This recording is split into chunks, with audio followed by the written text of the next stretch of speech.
turabaramukije mwese aho muri tubufuriza ubuntu bw'Imana n'amahoro y'Imana ngo bane namwe aho muri hose. Turabandanya podcast yacu twatanguye tuvuga ku bw'ubuntu bw'Imana, tuvuga kuri topic y'ubuntu bw'Imana. Twarabonye yuko ubutumwa bwiza ari ubuntu bw'Imana. Twarabonye yuko message ya Kristo ari ubuntu bw'Imana. Twarasomye mu Bagalatiya igice ca 3 turabona byuko vy'ukuri atabundi butumwa bwiza buhari, nkuko Paulo yari korandikira Abagalatiya abibutsa yuko atabundi butumwa bwiza buhari atari ubutumwa bwiza bw'ubuntu bw'Imana. Rero ndagomba kwibutsa uyu munsi turaza kuvuga kandi ku buntu bw'Imana ukuntu bwaje, turaza no kuvuga gatonya ku tandukaniro ryabwo n'amategeko. Turaza kubona aho bitandukaniye canke amategeko, igihe c'amategeko n'igihe c'ubuntu bw'Imana, ukuntu ubuntu bw'Imana bwaje kugira ngo bukore ico amategeko atashoboye gukora mu mwana w'umuntu. Rero icambere ndakeneye kwibutsa yuko ubuntu bw'Imana si message imwe mu message Bibiliya ivuga, ariko reka ndabibutsa yuko ubuntu bw'Imana ari yo message y'ubutumwa bwiza, the gospel of grace, the gospel of Jesus Christ. Ubutumwa bwiza bw'umwami wacu Yesu Kristo nibwo butumwa bw'ubuntu bw'Imana. Reka dutangure dusome muri Yohana igice ca mbere umurongo wa 16. Haravuga ngo kuko ibibogaboga muri we, uwo bako bavuga Kristo, ari vyo twahawe ko twese. Ibibogaboga muri Kristo ngo nivyo twahawe ko twese, ngo nibiki rero? Ngo n'ubuntu bugerekeranye n'ubundi. Bisigura ngo Kristo yari yuzuye inema. Muhande bavuga ngo inema y'Imana canke ubuntu bw'Imana canke la grâce de Dieu, the grace of God. Ni kuvuga ngo Kristo angana n'ubuntu bw'Imana. Ubuntu bw'Imana ndasubiye kandi ndavuze ica kabiri, ubuntu bw'Imana bungana na Yesu Kristo. Donc la grâce de Dieu c'est la personne de Jésus-Christ. Ubuntu bw'Imana ni Yesu Kristo. Kristo yaje yuzuye ngo ibogaboga muri we bwari ubuntu bugeretse ku bundi. Bisigura ko Kristo yari ubuntu ubwiwe. Mugabo reka dusubire kandi tusome ku murongo wa 17 kugira babisigure neza. Baravuga ngo kuko Ivyagezwe vyazanywe na Mose, ngo ubuntu n'ukuri vyazanywe na Yesu Kristo. Indi version bavuga ngo the grace and the truth came through Jesus Christ. Nuvuga ngo ubuntu n'urukuri vyaje muri Kristo. Nukuvuga bavuze ngo Mose, Ivyagezwe vyazanywe na Mose, ngo ari ku buntu n'ukuri byo vyaraje. Nukuvuga ko Kristo egal ukuri, Kristo egal ubuntu bw'Imana. Kuko mwibuke yuko hari igihe ariko rivuga ngo ni jewe nzira n'ukuri n'ubugingo. Nuvuga Kristo angana ukuri, Kristo angana ubuntu bw'Imana. Nukuvuga ngo ubuntu bw'Imana rero mukuza ntibwazanywe na Kristo, ahubwo bwaraje muri Kristo. Nukuvuga the grace came by Jesus Christ. Nukuvuga Kristo yaje yuzuye ubuntu bw'Imana, niwe yaje guserura ubuntu bw'Imana. Nubwo tubona ibicapo kera yuko ubuntu bw'Imana bwahozeho mbwa mu buryo bw'igitutu, ariko bwaje guserurwa rero n'umwami wacu Yesu Kristo.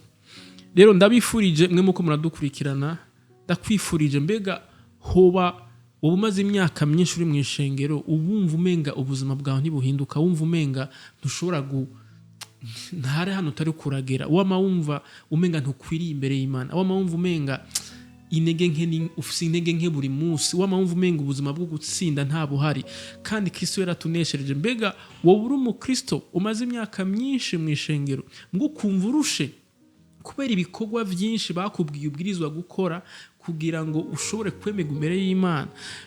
Ubuntu bw'Imana niyo nyishu yo kugira ngo uve muri ubwo buzima bw'uburuhe, kuko umuntu aruha kuko yakoze, ariko ubuntu bw'Imana bushingiye ku gikorwa kimwe gusa Yesu yakoze, apana ibikorwa twebwe twakoze. Reka ndabibutse Abanyefeso 2:8, ubuntu nibwo bwadukijije biciye mu kwizera, ngo ntivyavuye ku bikorwa twebwe twakoze kugira ngo twoye kwirarira. No kuvuga ngo ibikorwa byose umuntu akora akishimiriza, Ivyo nibikorwa vy'umuntu, ivyo ntibishobora gukiza ubuzima bwawe. Nico gituma umaze imyaka myinshi ukora utanga witanga mugo kumvura rushuko ko nturashikira kukunengesera kw'Imana kubera ko ivyo nibiva mu bikorwa vy'umwana w'umuntu ivyo biva mu gikorwa Kristo yakoze kimwe cy'ugupfa no kuzuka rero bisigura ngo uyu munsi hagushingira ku gikorwa Yesu yakoze abantu benshi bashingiye ku bikorwa vyabo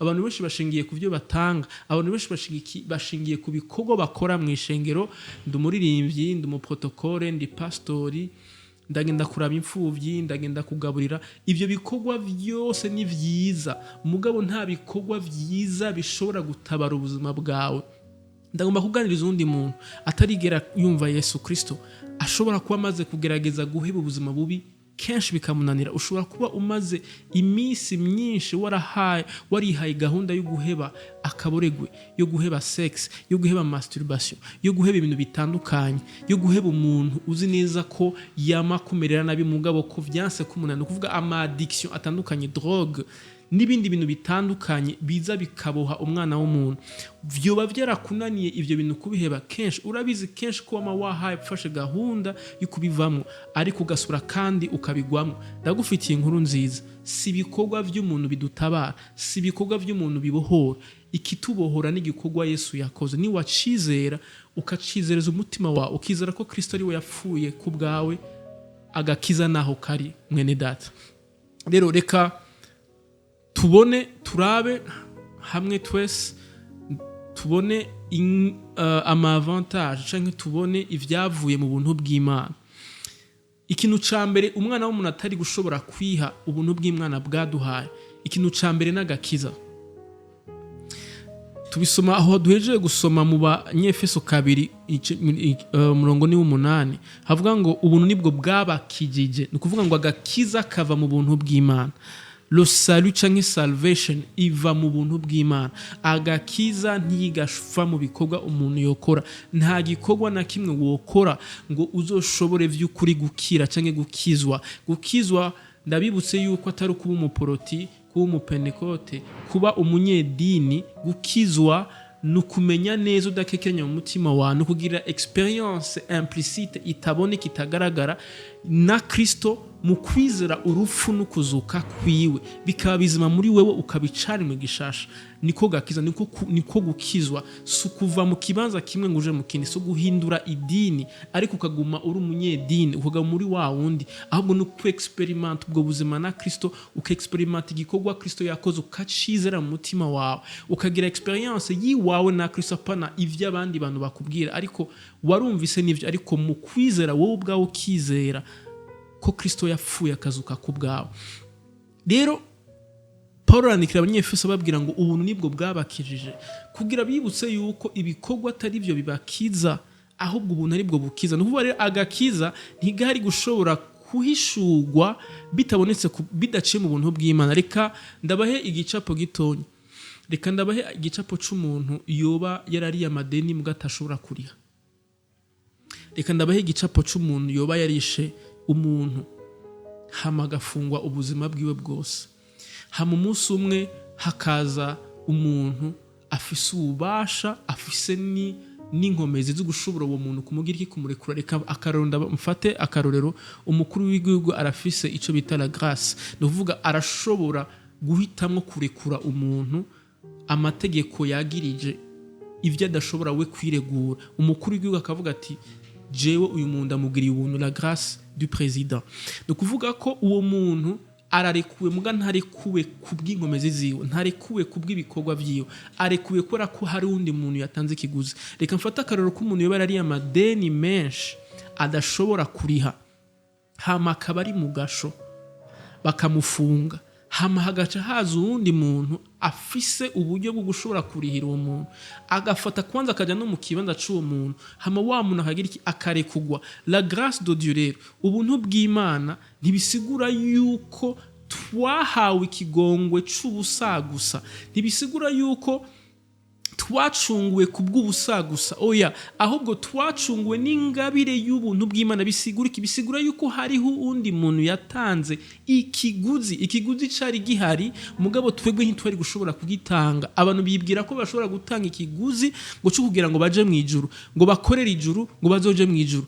Ntibikunda. Nta muntu n'umwe yigeze ashobora gutanga ikiguzi cyo gushobora kuronka ubugingo budashira. Nico gituma n'abakera bose bapfuye babwirizwa kurindira Kristo kugira ngo baze nabo acungure n'abazobaho inyuma ya Kristo, aribo batwebwe mu gihe cacu. Nta muntu n'umwe yigeze ashikira ubwiza bw'Imana. Abaroma 3:33 bose bakoze ibyaha ntibashikira ubwiza bw'Imana, ngo ariko ngo batsindanishirizwa n'ubwo buntu bw'Imana. Ni ukuvuga ngo ikintu kiza kudutabara, ikintu kiza kudukiza abantu b'Imana n'ubuntu bw'Imana, si ibikorwa vyacu dukora. Wewe rero urushe, wewe uremerewe, umaze igihe ukora ibintu vyinshi kugira ngo urabe yuko wokwicungura, kugira urabe ko wokwemegwa imbere y'Imana, uruhuke mu mutima wawe, kuko igikorwa cyo kukubohora no kukulibera, kukudelivra ni igikorwa Yesu yakoze ku musaraba. Ni wacizera ukagishira mu mutima wawe, ico nico kikubohora. Reka twongere rero dusome aho nyene turiko turavuga Abaroma 3:20. Reka dutangure kuri 21. Haravuga ngo ariko noneho ivyagezwe bitariho, ukugororoka kuva ku Mana kurahishuwe, gushingirwa intahe n'ivyagezwe n'abavugishwa n'Imana. Aha turabonye ikintu ca kabiri rero, ukugororoka kuva ku Mana. Ikintu ca kabiri cavuye mu buntu bw'Imana ni la justification. Umuntu yari umunyavyaha akaba transforme, agacika umugororotsi imbere y'Imana. Mbega bigenda gute? Tuzogenda turavuga kimwe muri ama podcast mu buryo bwiramvuye, ariko uyu munsi ndagomba kuvuga ibintu vyagiye birava mu buntu bw'Imana, ubuntu bw'Imana bwatuzaniye muga tutari gushobora kwihereza. Rero ikindi ca kabiri ni ukugororoka kuva ku Mana, kuba justifié, gutsindanishirizwa imbere y'Imana. Nta muntu n'umwe ari gushobora kwitsindanishiriza abantu b'Imana, nta muntu n'umwe ari gushobora kugororoka imbere y'Imana biciye mu bikorwa vyiwe. Shiti ubuntu bw'Imana. Reka rero dusome ku murongo wa 22. Havuga ngo nukugororoka kuva ku Mana kuzanwa no kwizera Yesu Kristo, kugira ngo abizeye bose baguhabwe, kuko tatandukaniro ntibaze bababesha. Umurongo 23 uvuga ngo bose bakoze ibyaha ntibashikira ubwiza bw'Imana. Bose bisigura ngo ni bose, bisigura ngo ni archbishop, bisigura ngo ni bishop, bisigura ngo ni trishop, bisigura ngo ni ba monseigneur, abantu bose bakoze ibyaha ntibashikira ubwiza bw'Imana. Nta muntu n'umwe yambaye umubiri, umuntu yitwa umuntu yakomotse kuri Adamu, nta n'umwe ashobora kugororoka imbere y'Imana bidaciye mu buntu bw'Imana. Imana niyo ituma tugororoka, si ibikorwa vyacu bituma tugororoka. Rero 24 ni gute rero babandi bakoze ibyaha bava mu kuba abanyavyaha bakabagororotsi b'Imana? 24 batsindanishirizwa n'ubuntu bwayo, batsindanishirizwa n'ubuntu bwayo. 24 Abaroma 3 umurongo wa 24, batsindanishirizwa n'ubuntu bwayo. Ni ukuvuga ngo uri umunyavyaha kugira ubu umugororotsi w'Imana, bisaba yuko Imana igutsindanishiriza kubw'ubuntu bwayo, apana ibikorwa vy'iwawe. Abantu bakunda kubaza ikibazo ngo mbega nokora iki kugira nkizwe? Izere umwami Yesu Kristo ico yakoze. Nta kindi kintu ushobora gukora, kuko urabizi ko igihe cyose ugerageje gukosora ibikorwa vyawe uhora ukora bibi gusa. Uramara amezi 3, amezi 4, amezi 6 utari kurakora vya bindi, ariko waheza ugasubira gukora kandi bibi gusumba, ukiriha imisi yose utakoze vya bindi wahora wanka gukora. Ni ikimenyetso kikoreka yuko inguvu zawe zifise aho zigera. Nta muntu n'umwe azofashitse mu ijuru kubw'ibikorwa yakoze mu buryo bw'umubiri. Rero ikintu kidutsindanishiriza imbere y'Imana tuhejeje kubona kandi ko bwa buntu buragarutse. Batsindanishizwa n'ubuntu bwayo, ibibahereye ubusa kubwo gucungurwa kubonerwa muri Yesu Kristo. 25 uwo Imana yashizeho kuba impongano y'uwizera, impongano y'ivyaha, impongano yacu ni Yesu Kristo. Ntihagire umuntu azosubira kukubesha ngo tanga impongano y'ivyaha vyawe, tanga impongano y'intege nke zawe. Impongano yacu ni umwagazi w'Imana nzima Yesu Kristo. Uwo nawe yaratanzwe kandi Imana iramwemera. Ikiguzi rero caratanzwe. Ikiguzi cyo kuriha ivyo twariye tutari gushobora kuriha caratanzwe kugira ngo twidegemvye. Naho rero Kristo avuga uwo mwidegemvyo, muzomenya ukuri kuzobaha kwidegemvya. Ni kuvuga iyo umaze kumenya rero yuko Yesu yatanze ikiguzi c'ivyo wariye, nubwo wacumuye kenshi, nubwo ufise ivyaha vyinshi bikwagiriza, nubwo ufise ibintu vyinshi mu mutima wa Satani akwagiriza, nubwo ufise ibintu vyinshi muri kahise wakoze bibi, ndagufitiye inkuru nziza. Kubw'ubuntu bw'Imana Yesu yararishe byose, kandi ikiguzi caremewe imbere y'Imana kugira wewe urekugwe, kugira wewe ube libéré. La rançon yaramaze gutangwa, ikiguzi caramaze gutangwa kugira ngo wowe urekugwe. Rero ntugume uri mu gasho, ntugume uri muri ako gatengo, ntugume wugaranye mu bwoba, wugaranye muri condamnation, wugaranye mu kwicira urubanza, ukaguma ukora vya bindi, ukaguma muri hahandi, ukaguma muri wa wundi. Oya, Yesu yarahinduye, Yesu yaratanze ikiguzi, Yesu yaratubohoye. Abantu b'Imana bamaze imyaka 20, 30 mw'ishengero, ndabafitiye inkuru nziza. Yesu yaratugobotoye, Yesu yaratubohoye biciye mu buntu bwiwe. Ntihagire umuntu asura kubaremeka kandi ibindi bintu mu mutwe bakubwira ngo ukore kugira ngo vy'ukuri ngo ukorere ijuru, uce ukorere imigisha y'Imana. N'ububesha ivy'Imana yabiduhaye kubw'ubuntu bwayo, kuko izi neza yuko atakintu twari gushobora gukora cari gutuma dushobora vy'ukuri kumva ko dukwiriye kuronka agakiza k'Imana. Rero Imana yabikoze kubera ko yarondeye mu isi yose, isanga bose n'abanyavyaha, kuko bose bakomotse kuri Adamu wa mbere.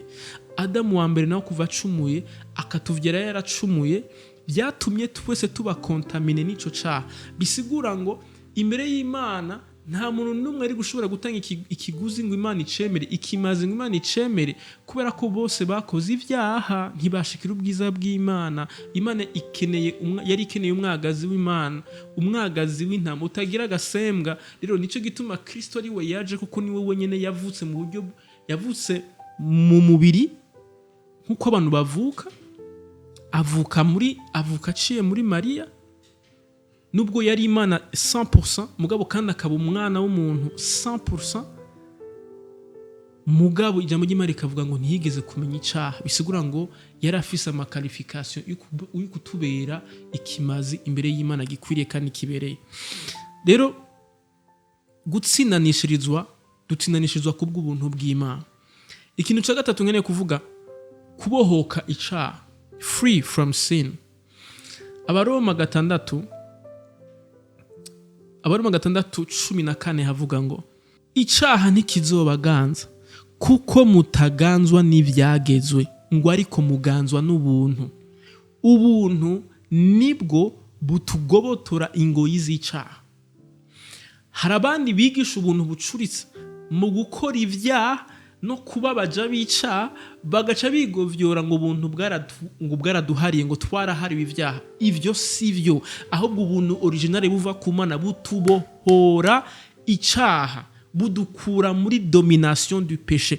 Ubuntu bw'Imana nibwo budukura muri vya vyaha bitwizingirako, ukama wamusanga misi yose wabiguyemo ama addiction, ukamusanga misi yose hari icaha kikwizingirako. Ubushobozi bukubohora bukagukura muri kijya caha, c'est la grâce de Dieu, n'ubuntu bw'Imana.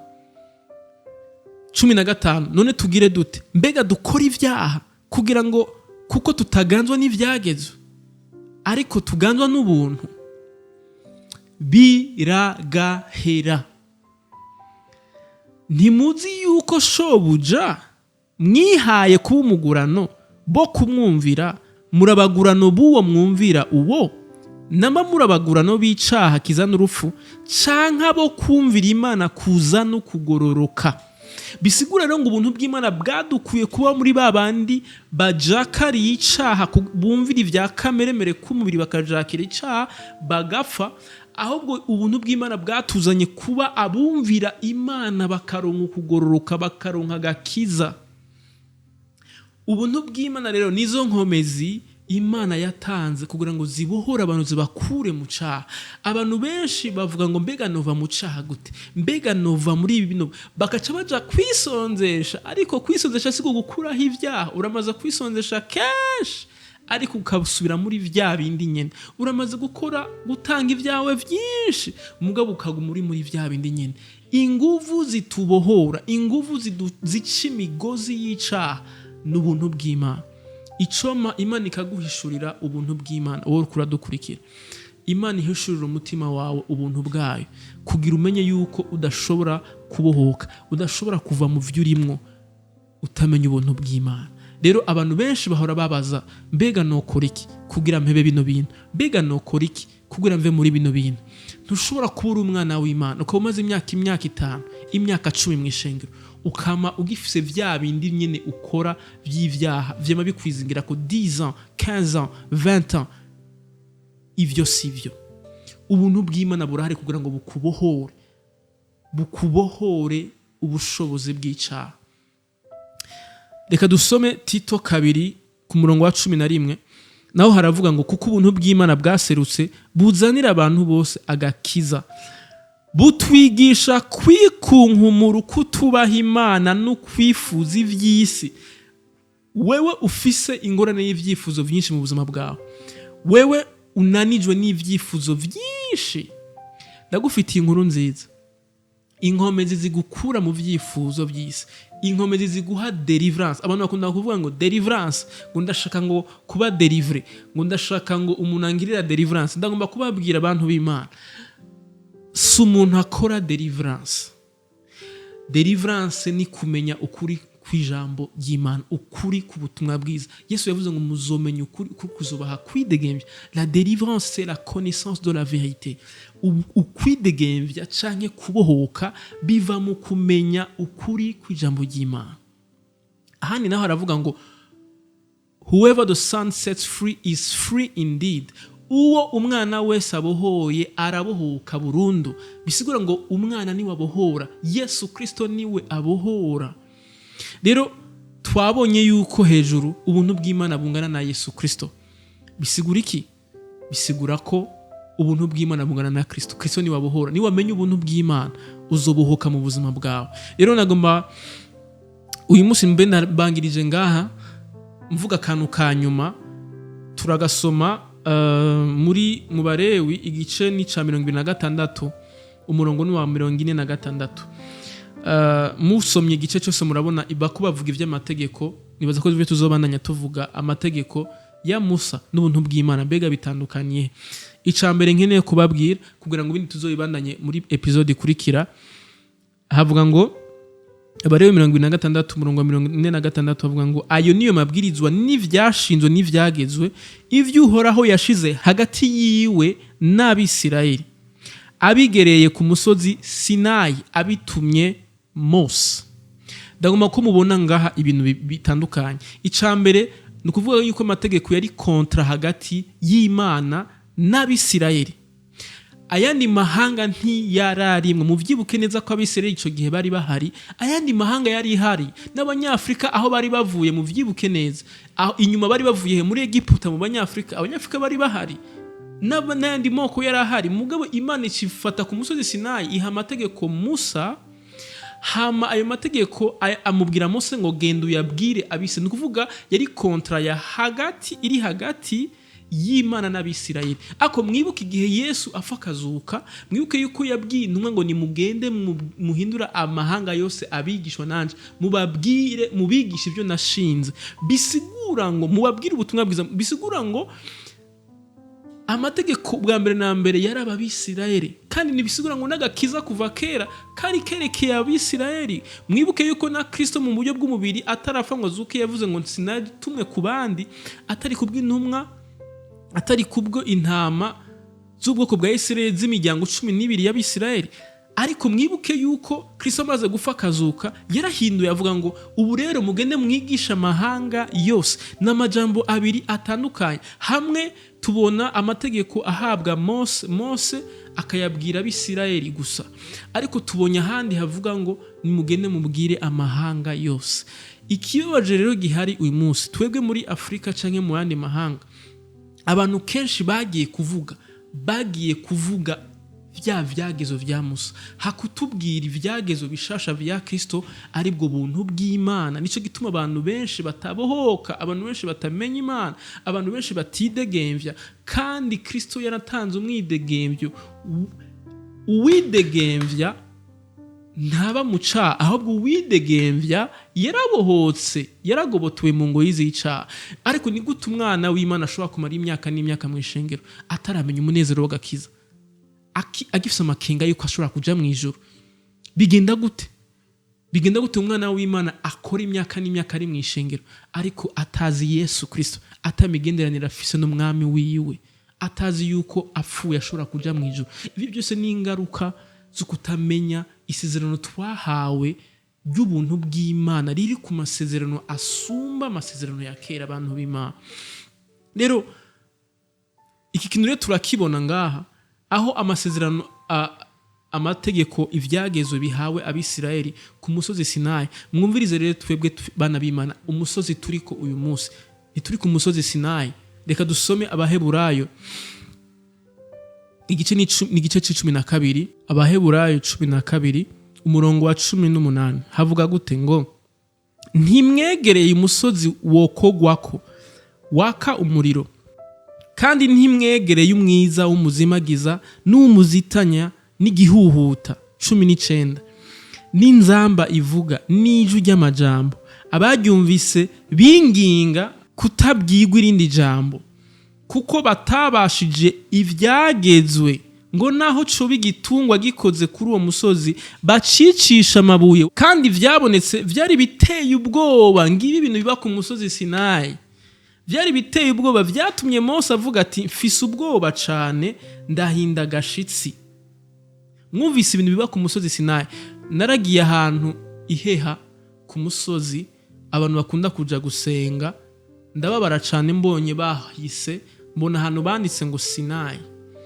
Bana b'Imana, ndabafitiye inkuru nziza, tubwo ntitukiri ku musozi Sinayi, kuko umusozi Sinayi ni umusozi aho umuntu atemererwa kwegera ubwiza bw'Imana, ngo naho bari gitungwa kitejejwe ngo kirapfa. N'ahantu hari biteye ubwoba, hari amajwi, abantu ngo binginga kutabwirwa irindi jambo. Ariko uwo musozi siwo twebwe turiko uyu munsi. Umurongo wa 22 uratubwira twebwe umusozi twegereye.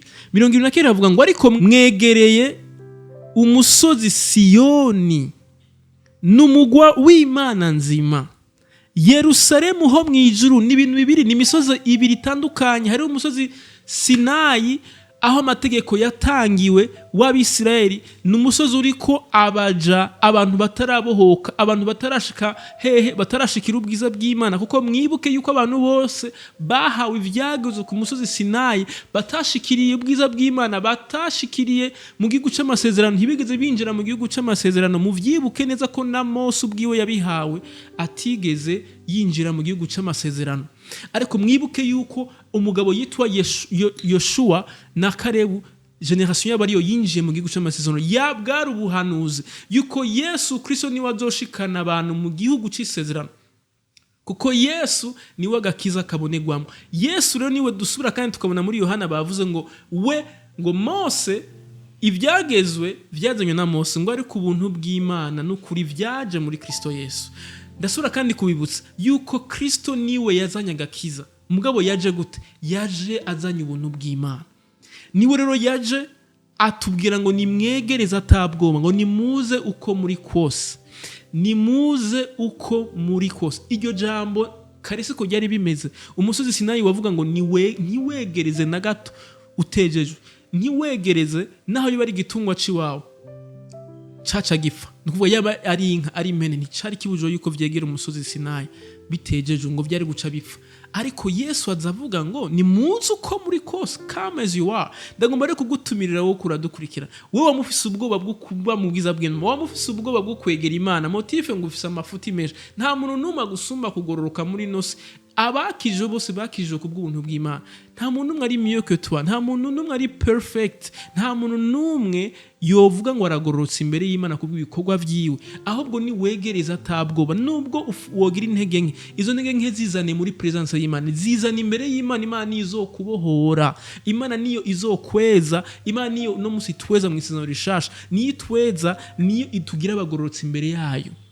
Si twebwe twiyeza ngo hama tuzi imbere y'Imana, ahubwo Imana niyo itweza muri presence yayo. Ni ibintu bibiri bitandukanye, kuko wewe ni waja kwiyeza uzokwama wiyeza, mugabo wumve yuko udakeye, wame wumva ko udakwiriye kandi utabereye imbere y'Imana. Ubuntu bw'Imana rero bwahishuye iki? Bwahishuye imbabazi z'Imana zitubwira ngo nimwegereze atabwoba, nimwegereze uko muri kose. Rero ndabirubutsa abantu b'Imana yuko ntitwegereye umusozi Sinayi, ahubwo twegereye umusozi Siyoni, Yerusalemu.